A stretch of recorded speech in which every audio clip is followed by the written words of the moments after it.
Joining me now live from Bayelsa State to do some analysis of the top business story is Charles Frahuha, iBrand Senior Analyst, who joins me now virtually. Mr. Charles, good morning. Many thanks for being a part of the show.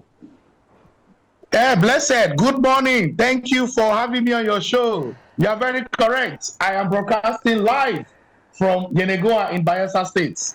All right, great. It shows that you are not only joining the show from Bayelsa State, you're also watching the show live from Bayelsa State, which means that iBrandTV can be seen not only in Lagos, southwest Nigeria, but also in Bayelsa, south Nigeria. Am I right? In fact, it is the TV of choice in the whole of Niger Delta for now. Oh, great. So good to know about that. Well, let's get into business this morning. You've seen some of the top business story we're tracking at this time. We've seen story that has to do with the Nigerian External Reserve. We've seen story that has to do with the removal of fuel subsidy. We've seen story that has to do with President Bola Ahmed Tinubu, beg your pardon, coming out to give reason why he decided to unify the exchange rate. And also we've seen story of the Manufacturers Association of Nigeria, that is MAN, coming out to tell Nigerians and even the business community the importance and the ripple effect that Electricity Act and the removal of fuel subsidy, and then again unification of the foreign exchange is having on their sector. But let's start up first with the first story we're having here, where the federal government said it saved 400 billion from the removal of fuel subsidy in the first 1 month since the implementation of the policy. How does this come to you, as marketers are saying that the current price of petrol, which is 500 naira per litre in some places, 510 naira per litre in some places, and also 600 naira per litre in some places, will no longer be feasible come July the 1st, as the price will now go for 700 naira per litre. Charles, how do you react to this development? Well, I will say it's with mixed feeling. But first of all, let's look at the government said they have saved about 400 billion.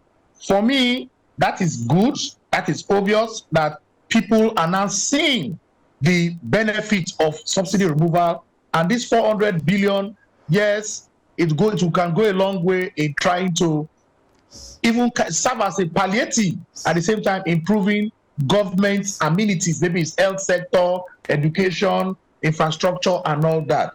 That is also very, very good. But for tomorrow, we are saying 1st of July, the prices will go up. Yes, the marketers, for me, for now, they are business persons. And if their costs of getting this product, they need to put a margin to sell, make profit, and continue to be in business. I will not quarrel with them.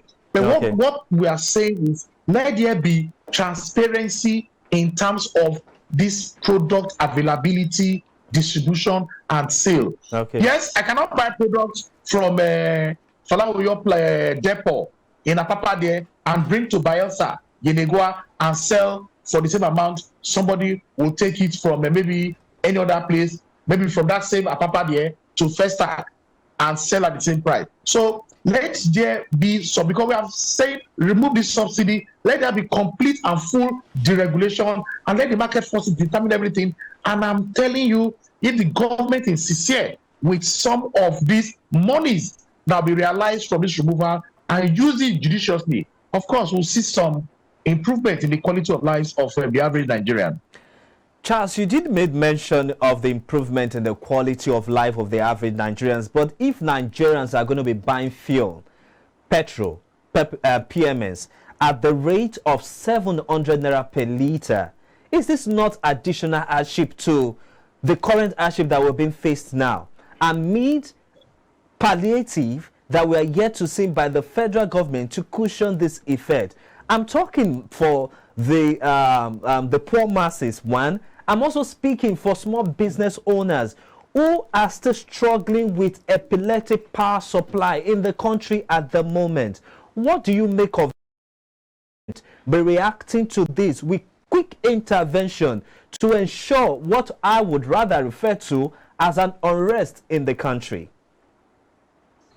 Yes, I agree with you. It's a very delicate balance. But my position still remains that fuel subsidy is a goner. It has gone.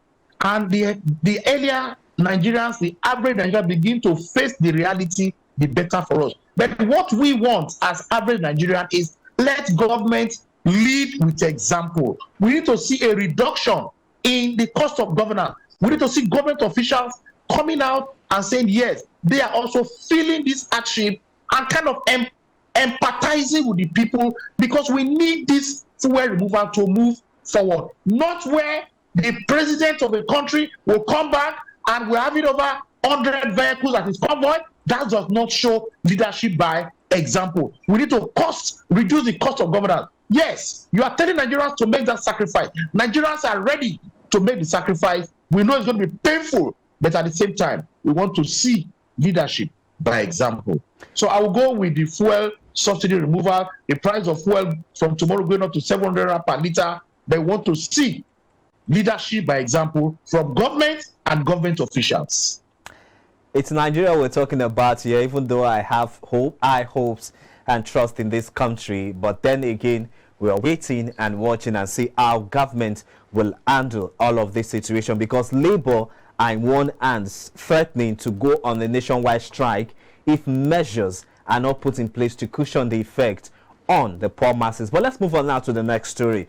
We're seeing this report saying that Nigeria's external reserve fell by $2.85 billion in the first half of the year 2023 due to external debt financing, amongst other challenges. Charles, we're seeing a depletion in our foreign exchange reserve despite the unification of exchange rate. What would you say is the rationale behind this decline? Yes, the policy of unification of the forex rate is just less than a month old. It will take some time for the demand and supply to stabilize, because even now you're even trying to see that CBN is trying to even intervene one way or the other. It's a market. It cannot be overnight. It will take some time before there will be price discovery and market forces will determine the value of the naira. Yes, we expect the depletion of our foreign reserve because we are not earning enough. Up till tomorrow, we are still not earning enough. So the only way we need to go is to see how we can increase our dollar earnings. If we are able to increase our dollar earnings from oil and non-oil sector, then we can see an improvement in our foreign reserve, and the depletion will not be there. So what we need to do now is government of the day, they have hit the ground running. Let us see how we can increase our revenue. Our dollar earnings from oil and non-oil sector is key. Let's forget whatever technique we are using for now. Yes, unification, the investors and importers window agreed, demand and supply forces will determine the value of the naira and all that. We still need to go back to the basis, increase our revenue. That is the only way out to what we're experiencing currently.